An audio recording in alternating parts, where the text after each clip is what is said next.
আজকে আমরা এসেছি শরীয়তপুর জেলার সখীপুর থানার ডিএমখালী ইউনিয়নে। ডিএমখালী ইউনিয়নে কাশিমপুর মোড় নামে একটি 4 রাস্তার মোড় রয়েছে।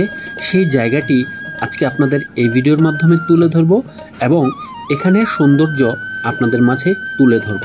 শহর কিংবা গ্রাম, দেশ কিংবা দেশের বাইরে যে যেখান থেকে আমাদের সাথে যুক্ত হয়েছেন সবার প্রতি প্রাণঢালা অভিনন্দন এবং শুভেচ্ছা জানিয়ে আর একটি ব্র্যান্ড নিউ ভিডিও শুরু করতে যাচ্ছি। দর্শক, আজকের আকাশটি ছিল একদম পরিষ্কার এবং নীলিমাযুক্ত আকাশ। এই চমৎকার আবহাওয়াতে এরকম একটি ভিডিও নিয়ে আপনাদের সামনে হাজির হয়ে গেলাম। অনেক দিন পরে কাশিমপুরে আসলাম।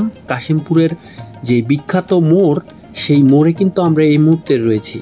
এখানের যে চিত্র, সেই চিত্র মনের মধ্যে লেগে থাকে। এই যে দেখছেন বেলমন্ড অতিক্রম করে আমরা এখন ঈদগাহ ফেরিঘাটের দিকে রওনা করেছি।